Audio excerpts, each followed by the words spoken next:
जय हिंद दोस्तों, स्वागत है आपका अपने YouTube चैनल रेल रिव्यू में। दोस्तों आरपीएफ एसआई 2024 का रिजल्ट है जो रेलवे ने अनाउंस कर दिया है और आपके 4527 जो कैंडिडेट हैं उनको पीईटी यानी फिजिकल एफिशिएंसी टेस्ट के लिए पास किया है। तो हम देखेंगे कि जो आरपीएफ एसआई में पीईटी के लिए जो कट ऑफ है वो कितनी गई है। तो कैटेगरी वाइज कट ऑफ के बारे में इस वीडियो के माध्यम से डिस्कस करेंगे और हम देखेंगे कि जो आरआरबी जेई का रिजल्ट है वो कब तक आ सकता है। तो जो इस चैनल पर नए है वो उसे सब्सक्राइब कर सकते हैं। चलिए आइए वीडियो शुरू करते हैं। ये वो रिजल्ट है रेलवे रिक्रूटमेंट बोर्ड, रेलवे भर्ती बोर्ड CEN 1/2024। ये आपका आरपीएफ एसआई का railway recruitment board result of computer based test CBT for the post of SI against CEN RPF 1/2024।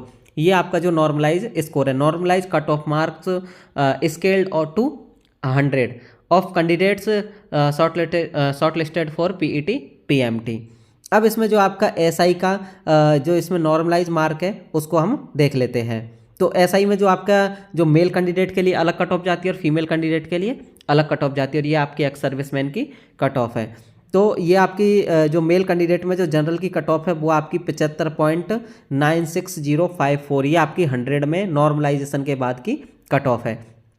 उसके बाद ये आपकी जो एससी की कट ऑफ है वो कितनी है 68.99502, ये आपकी एससी की मेल कैंडिडेट की कट ऑफ है। उसके बाद आपकी एसटी की मेल कैंडिडेट की कट ऑफ कितनी है 67.27301, ये आपकी मेल कैंडिडेट की कट ऑफ है।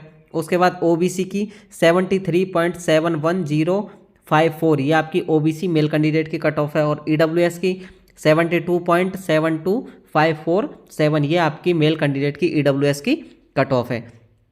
अब हम बात करते हैं फीमेल कैंडिडेट के बारे में। तो फीमेल कैंडिडेट में जो जनरल की कट ऑफ है वो है 69.18114। एससी की फीमेल कैंडिडेट की जो कट ऑफ है वो है 65.77992।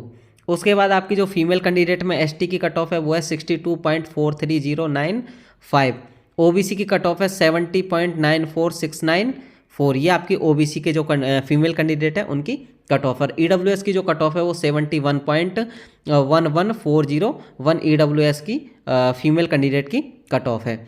अब एक्स सर्विसमैन की हम बात करते हैं। एक्स सर्विसमैन की 53.88577, ये आपकी एक्स सर्विसमैन की कट ऑफ है। अब हम जो मेल कैंडिडेट और फीमेल कैंडिडेट में कंपेयर करें तो आपका जो ईडब्ल्यूएस की कट ऑफ है वो ओबीसी से कम गई है, लेकिन यहाँ पे आपकी फीमेल कैंडिडेट में जो ईडब्ल्यूएस की कट ऑफ है वो ओबीसी से ज़्यादा गई है। और आपकी जो जनरल की कट ऑफ है वो भी जो ओबीसी और ईडब्ल्यूएस की कट ऑफ है फीमेल कैंडिडेट की वो आपकी जनरल से ज़्यादा गई है, जबकि जो मेल कैंडिडेट है उसमें फीमेल जो जनरल और ओबीसी और ईडब्ल्यूएस में से जनरल की कट ऑफ ज़्यादा है और ओबीसी ईडब्ल्यूएस की कम है। लेकिन फीमेल में ये थोड़ा सा उल्टा है, जनरल की कट ऑफ कम गई है और ओबीसी और ईडब्ल्यूएस की कट ऑफ है वो जनरल से ज़्यादा गई है फीमेल कैंडिडेट में। रेलवे ने रिजल्ट के साथ ये इंस्ट्रक्शन जारी किए हैं, इनके बारे में भी हम देख लेते हैं। Based off performance in CBT computer based test conducted during the period of from 2/12/2024 to 13/12/2024 why the RRB for the post of SI against CEN RPF 1/2024 SI candidate wearing following roll numbers arranged in ascending orders not in order of merit। मतलब जो आपके ये list जो जिसमें आपके roll number जारी किए हैं ये आपके मेरिट वाइज नहीं है। इसमें ऐसा नहीं है कि जिन जो कैंडिडेट है ऊपर रोल नंबर है उनकी जो मेरिट है वो हाई है, ऐसा नहीं है। ये जो असेंडिंग ऑर्डर में जो आपके नंबर है वो जारी करे हैं, रोल नंबर है जारी करें। Vertically have been provisionally short listed for PET physically efficiency test के लिए ये जो या PMT फिजिकल मेजरमेंट टेस्ट के लिए ये जो रोल नंबर है वो जारी हुआ। और ये जो कट ऑफ है ये आपकी फाइनल कट ऑफ नहीं है, ये जो candidate PET physical efficiency test के लिए एलिजिबल कैंडिडेट है उन्हीं की जो कट ऑफ है वो है।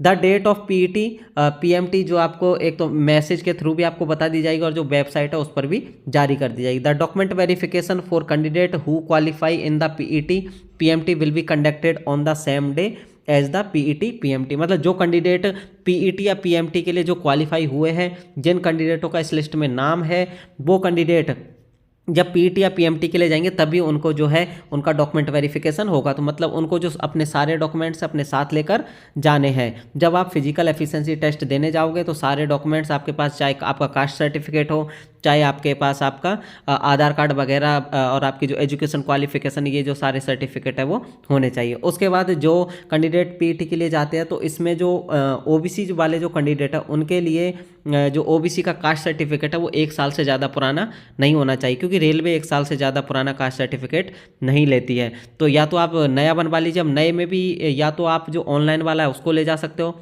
आपका ऑनलाइन वाला भी चल जाएगा, ऑनलाइन वाले में कोई प्रॉब्लम नहीं आएगी, या फिर आपके पास जो रेलवे का फॉर्मेट है उसमें भी आप साइन करके ले जा सकते हो। दोनों में से कोई भी हो, दोनों आपके चलेंगे, लेकिन सेंट्रल वाला होना चाहिए। Further, candidate can also view their individual result scorecard while logging into the RRB portal, duly entering their registration number and date of birth. The facility will be available from 6/3/2025। यानी आप 6/3/2025 से आपका जो score card है उसे भी देख सकते हो। 6 तारीख से आपका जो स्कोर कार्ड है वो देख सकते हो। उसके बाद जो आपकी जो कट ऑफ है वो आपकी कट ऑफ जारी कर दी, और आपके जो रोल नंबर है, जो कैंडिडेट पास हुए उनके रोल नंबर भी जारी कर दिए। जो कैंडिडेट बदकिस्मती से 1-2 नंबर से फेल हो गए हैं वो निराश ना हो, मतलब आगे अपनी जो भी तैयारी है वो करते रहे। ये जो तैयारी आपकी बेस्ट नहीं जाएगी, किसी ना किसी एग्जाम में काम आ जाएगी। दोबारा भी आरपीएफ की जो एसआई की वैकेंसी आएगी उसमें आपकी ये तैयारी काम आ जाएगी। फिर नेक्स्ट पॉइंट में क्या बोला है, the candidate of all the qualified candidate for PET PMT is purely provisional.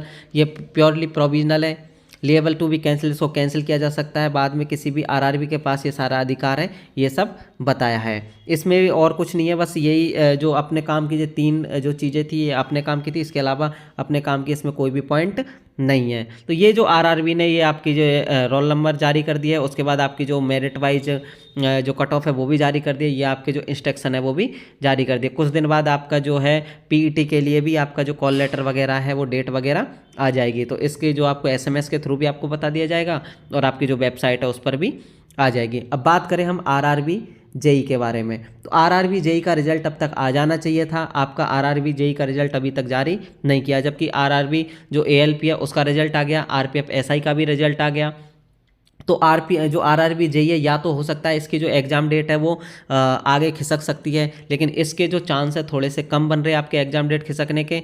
आपका जो रिजल्ट है या तो आपका 2 से 3 दिन में आपका जो रिजल्ट है वो आ जाएगा, या तो आपका 2-3 दिन में रिजल्ट आगे आ जाएगा। यदि 2-3 दिन में आपका रिजल्ट नहीं आता है तो फिर आपकी 100% आरआरबी जो जेई है उसकी जो एग्ज़ाम है, जो एग्ज़ाम डेट है वो आपके आगे खिसकने के चांस है।